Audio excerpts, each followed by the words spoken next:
Esi Edugyan is a brilliant author who calls Victoria, British Columbia, home. Her 2011 novel Half-Blood Blues is a critically acclaimed masterpiece chronicling the lives of American jazz musicians in Berlin and Paris, just as World War II altered history forever. The book won several accolades and awards, including Canada's prestigious Scotiabank Giller Prize. Esi arguably topped that novel with 2018's remarkable historical epic Washington Black, which chronicles the saga of a young, precocious boy who flees a plantation during the slave trade with an abolitionist who leads him on a fascinating, planet-wide quest for knowledge and personal truth.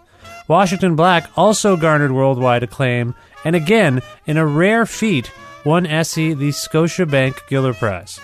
Esi and I connected recently for a conversation about her life, how she got into writing, and her early inspirations, the connection between great literature and cinema, the music she listened to while writing her most recent works, a dive into the action and genesis of Half-Blood Blues and Washington Black, what's next for her, and more.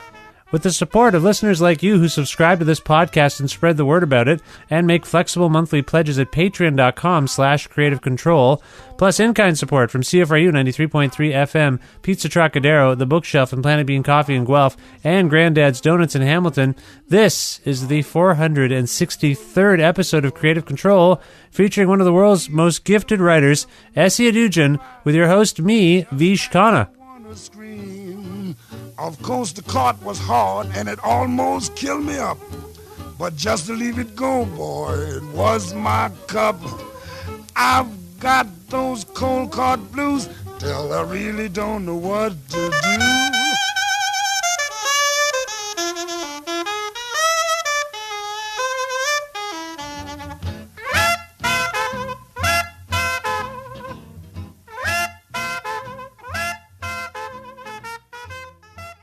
Hi, Esi. How are you?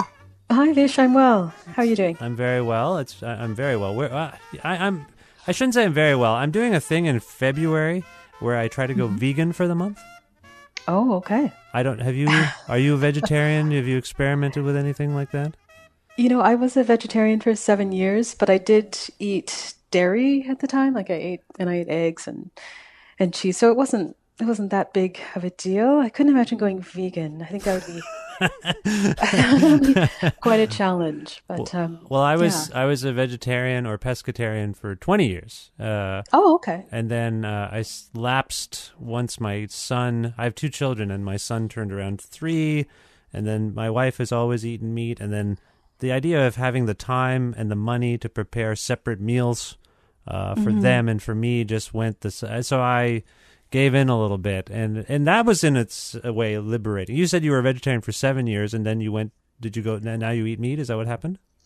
Yeah, I do eat meat, and actually now I don't eat dairy because I found out that I'm allergic to dairy, which was something I had no idea about for many years. So, but I do eat meat, and it seems to be working for me. Do you find it liberating on some level? No, I don't find it liberating. I guess I don't think of it in those terms. Maybe I just, I guess I find it satisfying. I'm trying to eat less meat though, just because I've been, reading about just the environmental effects of eating so much meat. So I'm trying to eat less.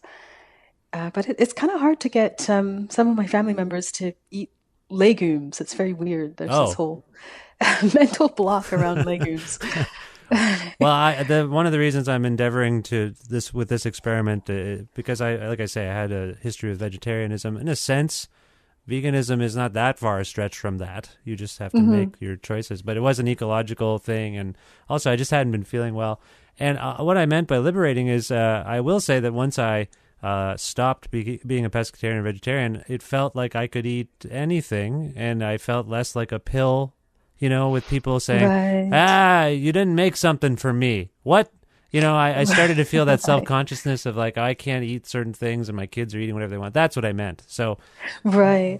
So now the veganism is the opposite. Now I'm very careful and I'm trying to stick to it. I'm trying to keep a food journal going and all these sorts of things. So it's, when I say I'm okay, this has just started. As we're speaking, it's only a week into February, and I'm still grappling with this. Anyway, enough about me. I just wondered if it sounds like you have some experience with what I'm going through, the transition.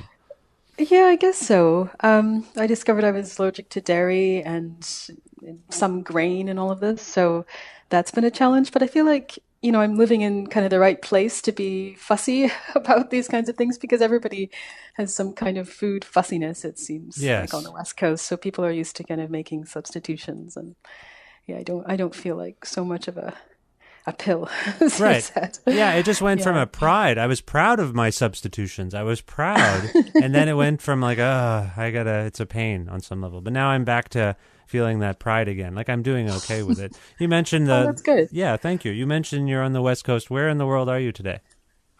I'm in Victoria, on Vancouver Island. I've lived here for about 20 years on and off. Nice. Yeah. 20 years. And where are you from originally? I'm from Calgary. Oh, you're from Calgary. Okay, cool. My wife, Yeah, my it's wife born is and raised. my wife is from Edmonton, so I spend a fair amount of time in that. That's the other thing. You go to Alberta for Christmas, it's a meat-a-palooza. You have to. There's so much meat. Did you eat a lot of meat in Calgary? I guess so. I guess so. Yeah, I guess that's on offer quite a bit, especially around like Stampede time and stuff like that. Yeah, Yeah, I guess it was a pretty red meat heavy childhood. right. And then you moved to Victoria. Why? I went to the University of Victoria to study writing Okay. when I was 17. So, yeah. It's a good place. It's a nice place. I've been to Victoria a few times. It has a vibe. Are you aware of the vibe, or are you immune to the vibe that I might How be would you speaking of? characterize the vibe? I'm kind of curious. Well, I've had a couple of weird incidents well, it seems to have an older population, an older demographic. Yeah, yeah. So it's referred to, I don't know if it's still referred to like this, but certainly when I first moved here, they called it the home of the newlywed and the nearly dead.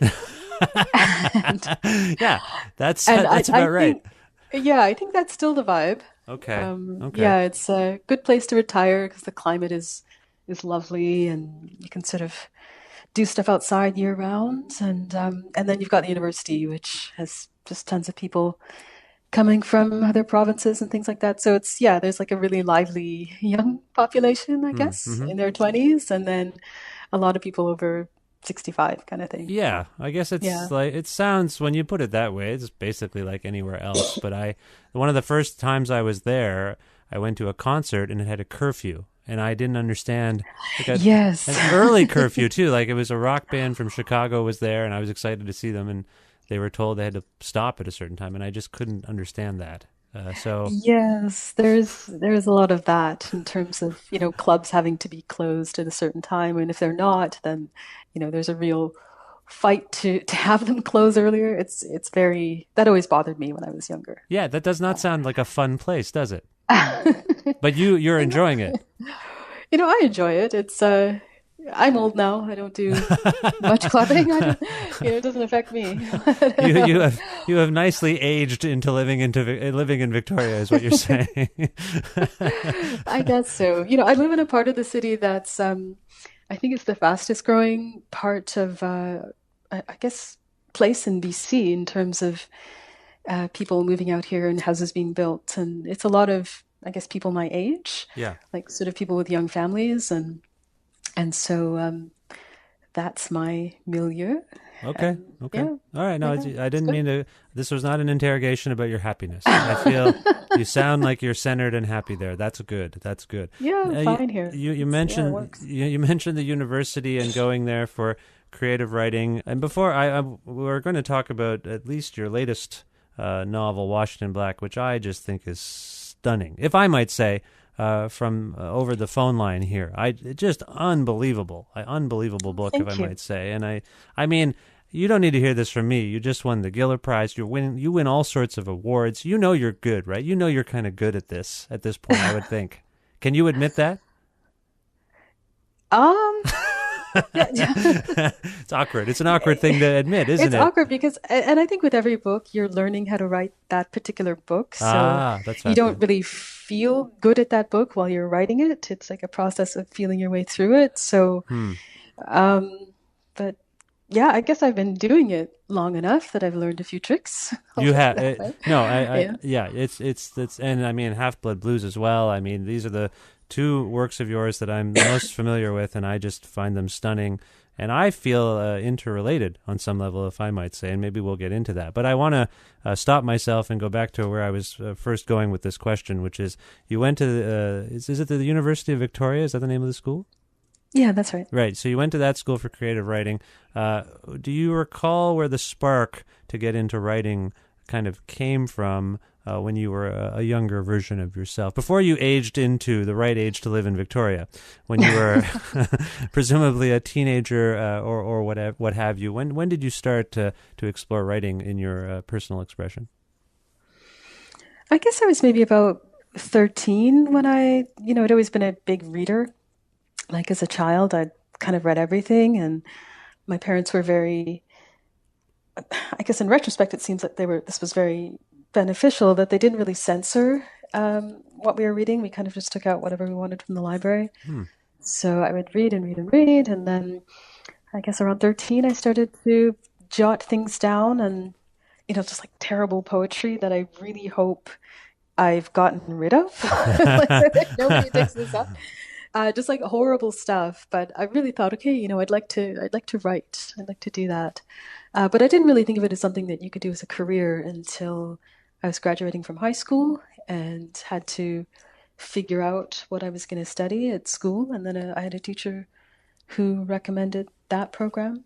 And then I applied and got in. Okay. So I did my undergraduate degree there, and then I went on to Johns Hopkins in Baltimore for my master's. I see. Okay. So when you say you were reading when you were 13, or were a voracious reader in your teens, and that your parents didn't censor you on some level in terms of what you had access to, were there particular authors or books that spoke to you, people you read, their canon, if you will, or books you reread because you found them fascinating or inspiring? Does anything come to mind? When I was like 10, 11, 12, I was actually reading like B.C. Andrews, which is pretty traumatizing. Like, I don't think that's maybe the right age to read B.C. Andrews. But that was fascinating. And I think obviously there's also this illicit pleasure in being able to read that kind of stuff and nobody prying it from my fingers. And so that stayed with me, even though I recognize that that's not, great literature or anything like that. But, V.C. Andrews, Dean Koontz, these kinds of writers. I see. Okay. But I was also reading, I read J.D. Salinger. I used to reread Catcher in the Rye. Every year or every time I got sick, I just found it really comforting. And then when I was a little bit older, like late teens, I started reading The Russians. So I read Crime and Punishment because somebody had recommended it. And then I kind of went on and started reading Tolstoy. So I read Anna Karenina. And this was all really eye-opening for me. I just was blown away.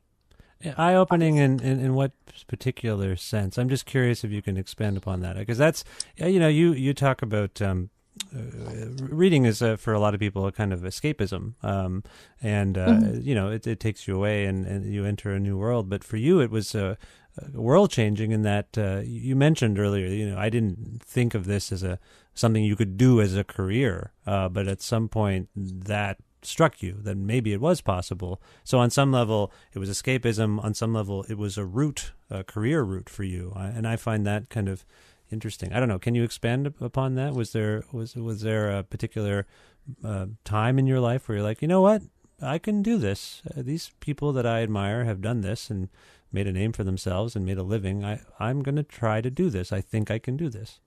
Yeah, I think you hope you can do it more than you think that you're qualified to do it. But I just remember reading like Crime and Punishment, and especially reading Anna Karenina, that one in particular. You have this idea of them before you actually read the work, like that this is like some very stuffy, sort of very high art kind of work that's not at all going to speak to you, that it's going to be an accomplishment to read these books rather than, that you're actually going to enjoy them. Yeah, yeah. But I think I was astonished to read Anna Karenina and see just how much these people haven't changed, and that these people were very warm and alive, and they came off the page. And and that, the way Tolstoy writes women is he sort of understood that there was fundamentally, intellectually, that there's, maybe not such a huge gap between the way men and women think, although there are differences. And so he just imbued them with such life and richness, and the way he writes children, again, like I just was blown away by the particularity of the detail and the familiarity of the life experiences, and the way everything was so, I mean, you're reading in translation, but it's, so eloquently expressed, and it feels like he probably put a lot of attention to detail. Like every single sentence just seemed, beautifully thought out. And yeah, you want to, I don't know, as somebody who read widely, I guess, something was turned on, and I just thought I want to try to do that, and I hope I can be good at that. And so that's where things started for me, at least. I want to put, I want to apologize again for putting you on the spot earlier by telling you that you are, just a great person, and that obviously you're better than everyone else. I didn't mean to put it that way. You know what I mean? No, I know. I took it for a compliment. So, well, it's an awkward thing to have to answer to, I'm sure. But no one's ever told me I'm the best at anything, so that's why I was like, "What? That must be nice to know that you might be." Consistently with each work, people are like, this is the best work that has come out over the last 12 months. That must affect you in some way. That's all. I didn't mean to. Now I'm making it more awkward by more compliments. Thank you for the compliment. I think it's lovely. Yeah. Well, I wonder, we've talked about some of your literary influences. As I read your works, I can't help but think of other mediums, particularly in the realm of kind of action adventure. There's a very interesting interplay between amazing character study and narrative sophistication, but there's a suspenseful aspect to your work. There is often travel involved in your work, often searching for something. And trying to resolve interpersonal issues among other issues. And I'm just curious if you are inspired by any other mediums, whether it be film might be the obvious one, film or television or something like that. Are there filmmakers? Or musicians even? I mean, when we get into the realm of Half-Blood Blues, that's there as well. There's science, obviously, in Washington Black. But yeah, I'm just curious, is there any other aspect of creative expression that maybe inspires you in your work as a writer? Yeah. I think if I'm inspired by, in terms of cinema, if I'm inspired by it, I think it's all very indirect. Like I don't think I could point to any particular films that I would say were very inspirational. Yeah. Definitely inspired by books. This is my main mode of inspiration, I guess, is especially nonfiction books. Like when you read about something that's just so fascinating, and you think, well, maybe this is something that could be, brought to life in a work of fiction. If I could delve into this, I can blow it up. I can, create scenes around it. That's big. And in terms of music, I'm somebody who used to require complete silence when I was working. Like it would just bother me if somebody coughed in the next room, kind of thing. But now it's, since writing Half-Blood Blues, or while I was working on it, I was listening to music like constantly. There was always something on. I feel like that book was written to a very particular soundtrack. And same with Washington Black. Like I always had music on, and this kind of fed into the writing of it, and also helps you focus. Was it music that might be related to the themes or storylines in any way? I mean, Half-Blood Blues is a jazz-oriented story. Washington Black, I can't point to music per se in terms of the way it's depicted in the book. Maybe I'm blanking on something, but yeah, is there something that is there a connection between what you wrote and the music you were listening to for both? Certainly for Half-Blood Blues, I was listening to a lot of jazz and a lot of blues. I listened to a lot of Miles Davis, and obviously Louis Armstrong, who appears as a character in the book.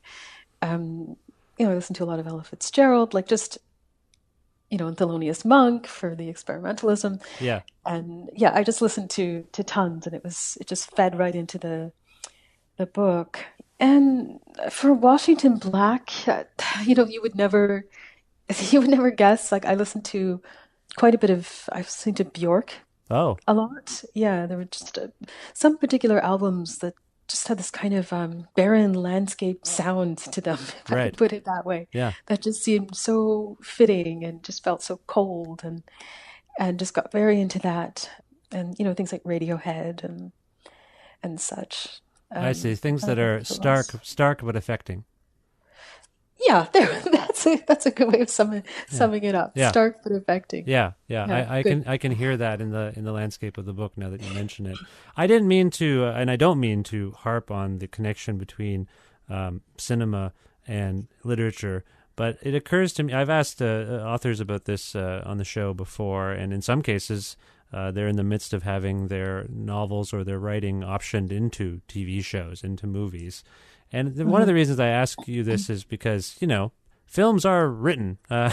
They are based on film scripts. They have a very literary aspect to them. And so that's one of there's a connection. And when I read your books, I like the idea that it's all occurring in my imagination. Like everything I'm reading, I'm picturing. I can picture the characters. I know in my head they look a certain way, and I like that it's left to my imagination. Do you have any resistance to this notion of having your works adapted into like a fixed, static film? Because for some people, they lose the book. That the book is left behind because the film has taken over the story on some level and taken over. And when that happens, people then read the book and all they can picture is what happened in the film. I just wonder, do you have any? I'm curious. Maybe you've never even thought about this, but is that something that occurs to you when you're in your own work, the book being sacred and everything else that might come after is sort of whatever? It's not of interest to you.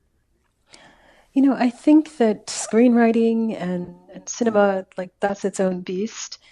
And so, if somebody were to adapt your work, I think, at least in my thinking, you're kind of relinquishing something there. Like absolutely, yeah.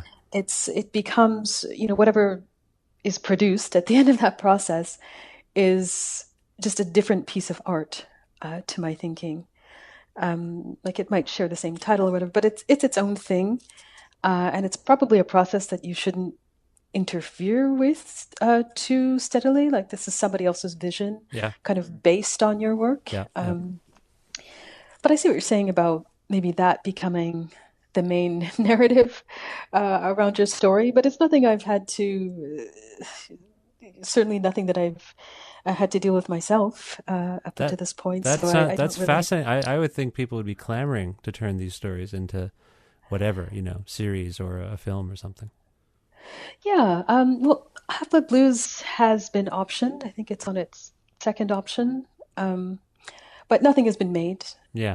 So it's, so I haven't had to deal with these quandaries head on, but to me, it just feels like it's a different beast. It's its own thing. It's the vision of the screenwriter and the director, and that it's something divorced from what you've done. Yeah. And I think it's probably very interesting for people to compare the two and to have a dialogue about how they're different and which they preferred. And I always find that fascinating, like reading the book after I've watched the film, or vice versa.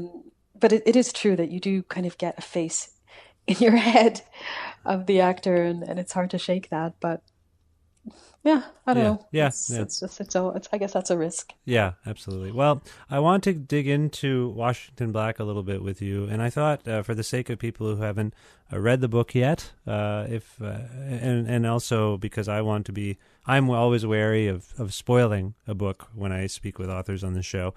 Can you do me and our listeners a favor and sort of summarize this book to the best of your ability, the plot and maybe some of the characters, just so we have it in your words? Sure. So Washington Black is a novel set in the 1830s, and it follows 6 years in the life of a young field slave called George Washington Black, who's nicknamed Wash in the text. And Wash, he's 11 or 12 years old at the outset of the story. He's not entirely sure of his age.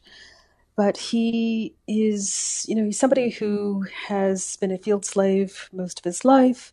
He's known no other life but one of hardship and brutality. And so he's utterly surprised to one day find himself taken to live in the quarters of his new master's brother. Mm-hmm. And this man is called Christopher Wilde, nicknamed Titch.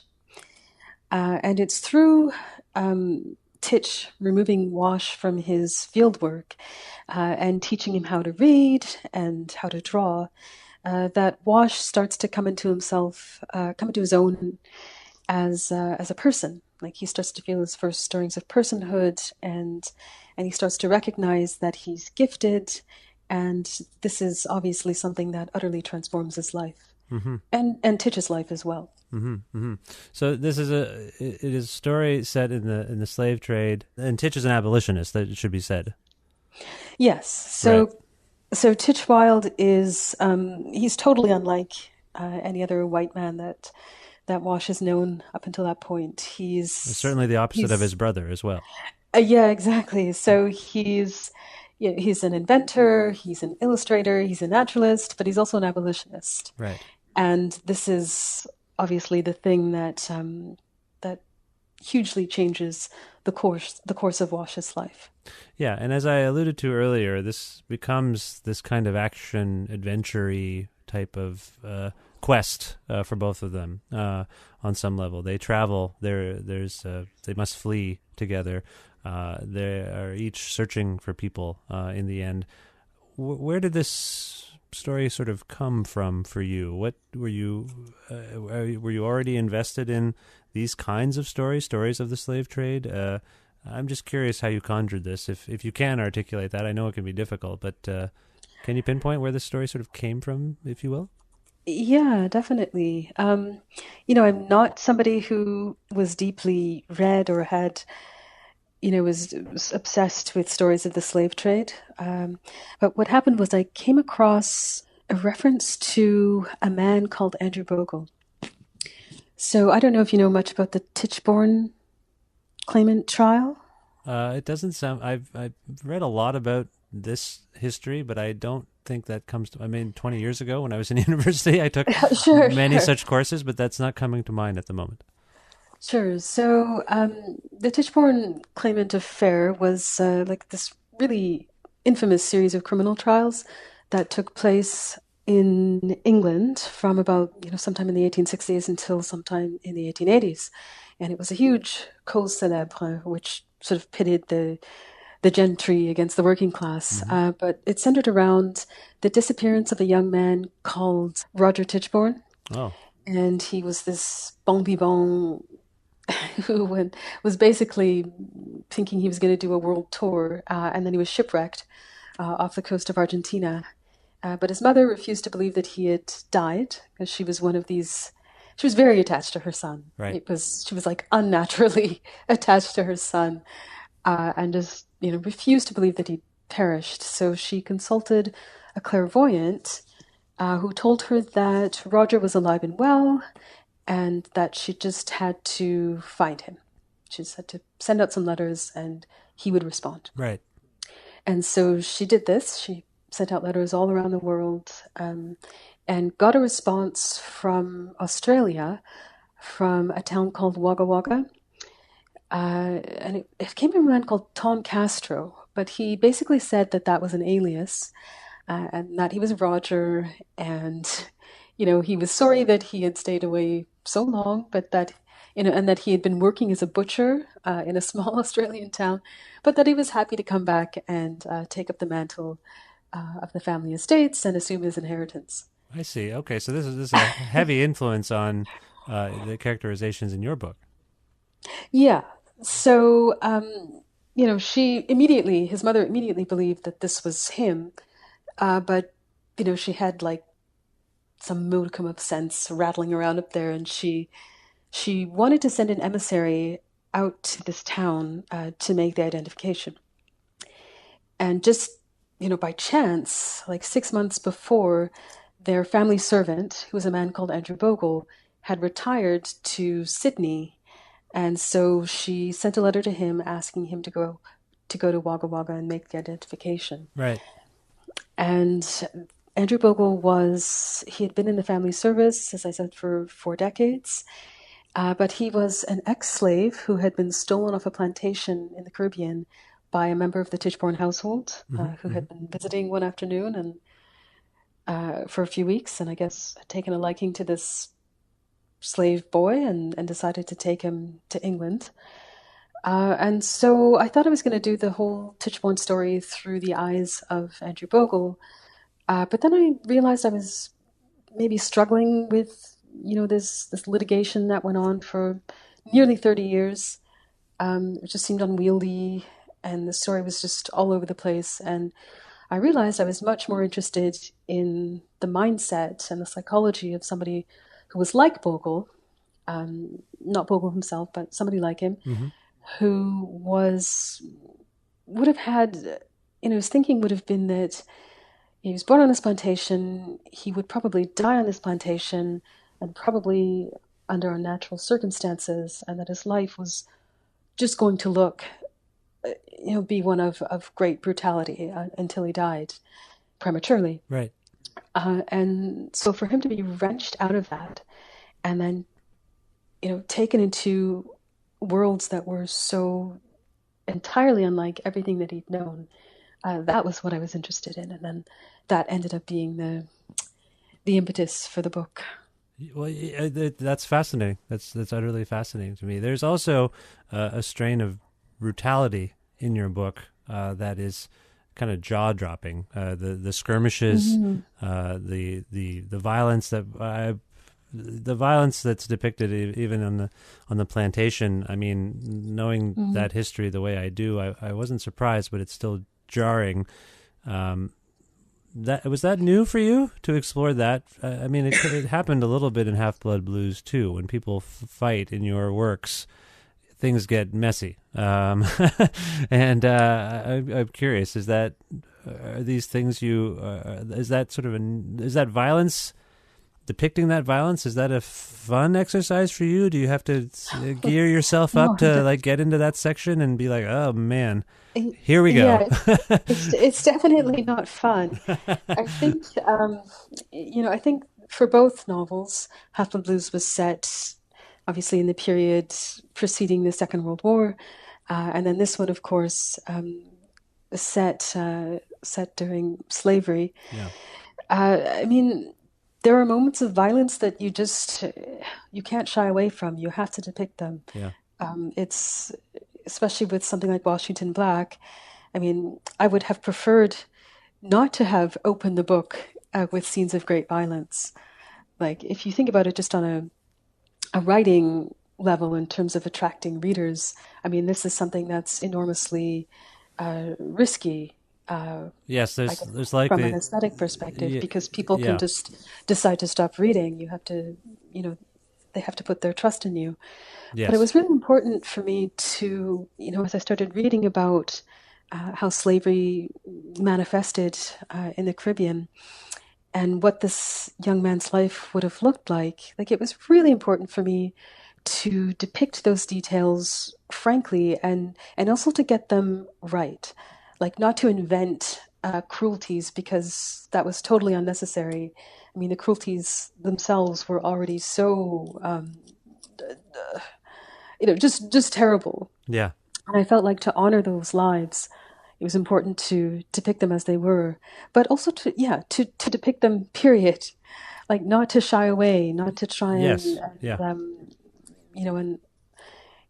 sort of gloss over them. The furthest thing from sugar-coated. Yeah, exactly. Yeah. And the way I mentioned earlier that I see a through line between Half-Blood Blues and Washington Black. Has this been brought to your attention in any way already? I mean, obviously you're the common denominator here, but in terms of these books both being kind of recollections of the past, having these fraught relationships.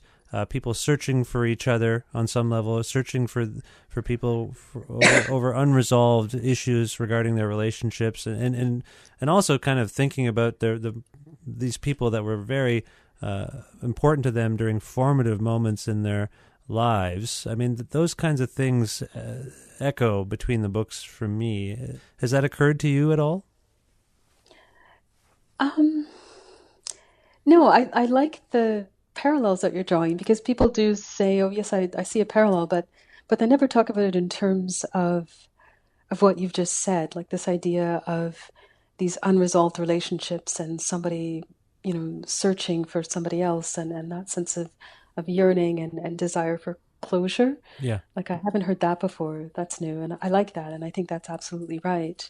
Well, I also can't help but think of these books because they're both period pieces, and I Mm-hmm. wonder how they relate to both you and how you view the world, and also just our current sort of communication landscape. On some level, these are books that are the action is kind of set into place by dispatches from afar, and ways of communicating that some of us can't even fathom now because we are so quick to communicate with one another. We learn things so quickly, and in Washington Black, I mean, many, many miles are traveled and information gets around still. And I find that kind of fascinating in itself. Was your decision to kind of contemplate the way we used to be as people in terms of how we are now, did that come into play at all? Like, it's very fascinating that we communicated this way and that information got around in such ways. Yeah, I guess not in terms of the circulation of information. That wasn't maybe what I had in mind, Yeah. but I think when you set out to do, at least for me, when I set out to do a historical piece, I'm not necessarily looking at the ways in which it speaks to what's going on in our current climate. Um, that's not, at least with these last two novels, that hasn't been the impetus. But certainly when, you're getting to the last drafts, you're sort of noticing things or early readers are pointing things out and yeah, I can see that. Yeah. There are sort of things being enacted in these books that are just, yeah, that I guess maybe do reflect certain things in the climate. I mean, we're still dealing with grave racial injustice and racial Yeah. inequality. Yeah. And in the case of somebody like Tana in Washington Black, gender inequality. Yes. That Washington is never going to be recognized for his work, but neither will she. I mean, she's somebody who's obviously devoted all of her adult life to helping her father with what he does, but I mean, she'll never get that recognition.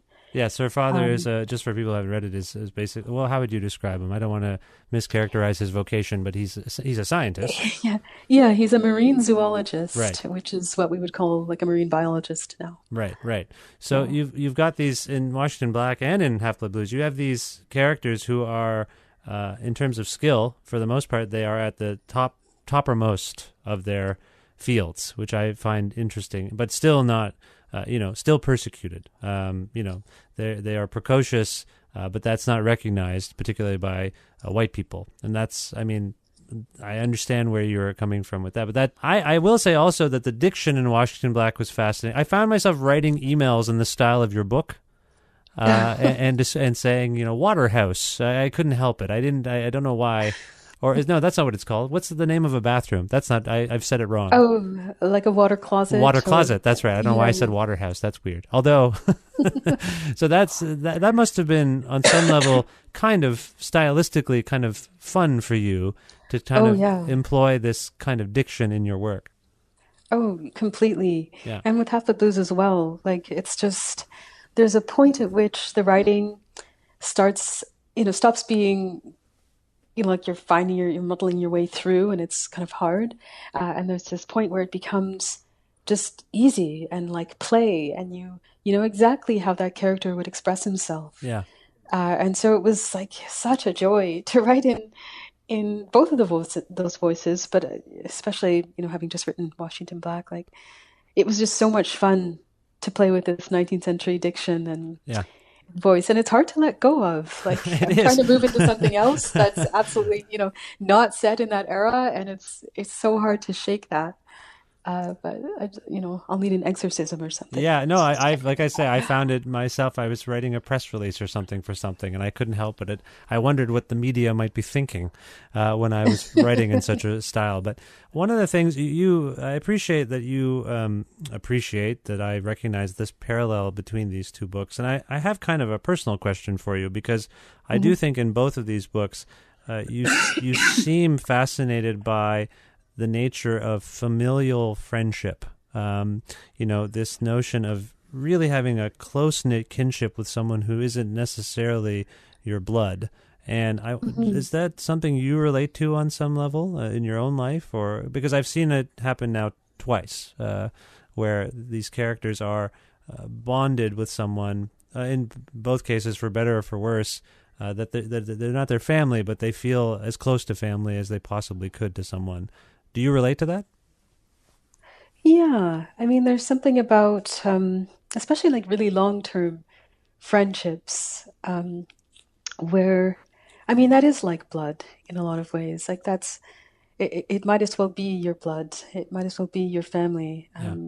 where this person is, you've known them for so long and you've been through so much with them, and it's been up and down, and you would almost forgive anything, and you understand that they accept you as you are, with all of your foibles, and that it's a kind of lifelong thing. Yeah. And I think relationship like Sid and Chip, and Half Blood Blues, that's something where neither of them seem to be particularly bonded to their families. I mean, they don't talk about their birth families at all. We don't know Yes. where they've come from. Yes. I mean, Sid gets into it a tiny bit, but you get the sense he doesn't have a brother he's close to or anything like that. He's quite alone. Yeah. At the end of his life. And he's been married, several times, and none of them have stuck. And you get the sense that he hasn't spoken to those wives in years. And so, the only person who's been a constant in his life since he was really a boy, because they've known each other since they were, 10 or something, Yeah. is this man who is, Chip, who's awful. Like he's really awful. Yes, exactly. But he's who Sid has, and you just know that these men will be together, and be each other's supports, and be there for each other, until one of them dies. And that's just what it is to have, a very deep friendship that goes over several decades. Yeah, and it's particularly touching between Wash and Titch as well, and Washington Black. Like this bond, this sense of loss when they are apart. It's remarkable. Oh, well, thank you. Well, you're welcome. That one was a bit more fraught just because of the huge power imbalance between that dynamic. So that was a lot more of a ticklish thing to write. Yeah. Not to have Titch come across as the great white savior and have this be like a palatable thing, because it wouldn't be. Just there's such a huge power imbalance that I really felt like that had to be done so delicately. Yeah. No, and you've done it wonderfully. I hope people will read Washington Black, both books, Half Blood Blues and Washington Black, and I appreciate you fielding questions about both, because I just had this hypothesis that they might seem connected. They were connected to me, and they seem connected on some level. Beyond your writing, I feel like there's something going on. I just appreciate your work so far, if I might say. Oh, no, thank you. Thank you so much. So we've talked about these two different periods that you've covered in these respective works. Do you have a sense of where you might be going next, what the next work might be, and possibly what realm or era you might explore? I have a general idea of what it is I'd like to do, and I don't like to talk about work that I haven't written yet, just because I know if I talk about it, I won't write it. Yeah. But definitely something that's not so deeply historical. Like, I feel like I've just gone, my first novel was set in the 60s, and then, Half Blood Blues was set in, 30s and 40s. Yeah. And then, and, this and one goes back even further. It's like, where am I going to end up? Yeah, exactly. So something, that's probably still a bit historical, just because I seem to be a writer who's not, I guess, into tackling the moment, or I find it hard to kind of grapple with our like ever-changing now. Like things are so moving so quickly. Yeah, I didn't articulate it very well, but I do feel like in that impulse you are grappling with now. Not necessarily by rejecting it, but I see a connection between the way you the stories you've written and how things used to be and how I just couldn't help but think of now. Like, can you imagine going like the seafaring adventures and whatever you might like? This is just things that are occurring that just I couldn't help but think of. Well, how would we do that now? Whether it'd be easier or not. Like, how would we find someone? How would we send a notice that someone had died or something like that? It's just fascinating. I couldn't help. I feel like that might be inherent within your impulse to write about seemingly another time. Yeah, I think that's absolutely right. I think that maybe delving into the particular historical events that I've written about, it's a way of writing about the now. Like, I guess maybe discussing some of the same strains that are still continuing, or really highlighting how things have changed. But I'm doing it through what for me is like a closed story. Like, we know how that ended, Yes, that's true. Yeah. Historically, so it feels like I can grapple with that, a lot easier than trying to write about, say like the Trump presidency or something like this would be. This is something that changes sort of by the minute, and just this moment feels really hard to get a handle on. So, yeah. Anyway. Well, it does, like you said, and as I tried to articulate earlier, I do feel like there's echoes of these kinds of histories in the present moment, and I think that comes through. If people want to learn more about you, I guess online, where would you send them? Do you have a site or a social media presence or anything like that? I don't. No. You have nothing. I think I'm a bit of a ghost. No, I don't have a website, and I don't. I'm not on anything. I have a Facebook page, but it's run by somebody else. Okay. But if they wanted to leave me a note, I guess I would direct them to that Facebook page. And they're constantly updating it. So maybe the Facebook page would be the place to start. And that's just under your name? That's just under my name. Okay. Yeah. All right. Well, I appreciate this time very much. And I hope this was, I don't know, fun for you. No, it was. It was great. Yeah. And I do wish you the best of luck with everything going forward. And thanks again for the time. Oh, thank you so much, Vish.